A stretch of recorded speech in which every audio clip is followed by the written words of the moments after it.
I'm going to show you how to create some realistic looking shadows under objects in Photoshop. I'm going to open Photoshop, create new. 8.5 by 11 is fine with me, probably a horizontal format because I'm going to use an orange to show you how to create the shadows. And the resolution, it doesn't have to be this big, it can just be 72 pixels per inch. Press create. I'm going to bring in my orange that I have here, click and drag. Perfect. Maybe I want it a little bit bigger. So right now it already has a shadow under it, but I'm going to show you how to create something similar to this one and a reflective shadow. So remember from last week, you could use the quick selection tool to select the object quickly. Perfect. I'm going to use the masking tool. This is now just the orange is selected. So if I wanted to do the reflective shadow, what I need to do is I need to first make a duplicate of this object. So remember how if I press Command and I click here, or sorry, click the shape here, then whatever is under, the object is masking, it will create this squiggly line around it, and that means that this is selected. So what I can do now is I can copy it and paste it. You see? So the exact same thing is pasted on top. And what I can do now is I need to reflect this. So how can I turn this in a way that it looks like it's a reflection? Because if I just moved it, for instance, like it's not right. It's just moving like there's two oranges. So what I can do is I can press Command T, and the T stands for transform. So I can press Command T and then flip the object vertically.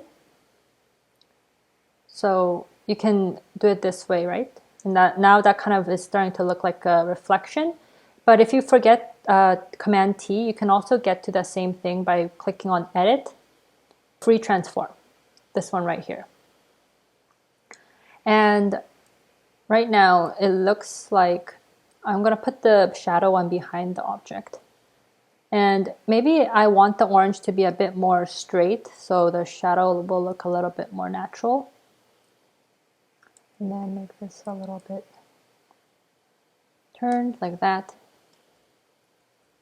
And right now, you can't really tell that it's a shadow because they're both so bright in opacity. So a quick way to turn down the opacity is actually pressing the number keys at the top of your keyboard. So if I wanted it 70%, if I press 7, it goes straight to 70. You can tell right here. Or you can go to this knob here and just kind of adjust it to how you want it. So, but I usually use the number key. So if I want 55%, I press 55 really fast. Just select all, 55, and it's actually 55%. So if I wanted 40, all I have to press is 4. And it looks pretty good now, don't you think? And right now it's still a bit too strong, like it's going down way too much. So what I would do is I would add this masking tool, and then I will add a gradient onto here. So go to the gradient on the left-hand side. Remember, black means that it's covered and white means that it shows. So I need to make sure that I have black selected here. I'm going to use a linear gradient. Press Shift because I want it to be straight. If I don't press Shift, it moves around. There we go. It's looking more natural now. And sometimes I kind of get rid of it on the side. Like that. So that's how you create a reflective shadow.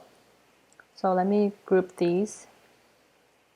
Reflective or reflection shadow.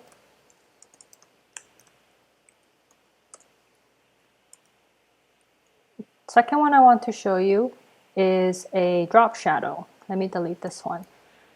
So there's a couple ways how you can create a drop shadow. The best way is probably to use the object, but the easiest way is to actually go onto the gradient tool. Let me create a layer. Make sure it's black. Go onto the gradient tool. Use the circular gradient first. create a little one like this, and then make it a little bit more oval like that, and then kind of put it behind like this. So right now the shadow is a little strong, so I'll probably turn it down a bit, like so, and that's how I'll create a drop shadow. But another way to create a drop shadow, let me just turn this off, is to take the object and create a shadow with this. So if I press Option Delete, that is putting this color into this shape. Do you remember that from last class? Press Command D to deselect, and I'm going to press Command T to transform this. And what I do is I can move the shadows like this. So this one looks a little bit more like a really hard light shadow, and it's another way to create a backwards shadow, I guess. And this is similar to, remember how on the presentation there was a chair and I was asking you guys if it was a drop shadow or a reflective shadow? This is how you would create that shadow that was for the chair. And right now the edges on this is really hard, and no shadows ever have such hard edges. So I would go into Filter, Blur, and put some Gaussian blur on there. This is too strong, but just slightly, so the edges are not so rigid. And then I obviously would turn down the opacity on this.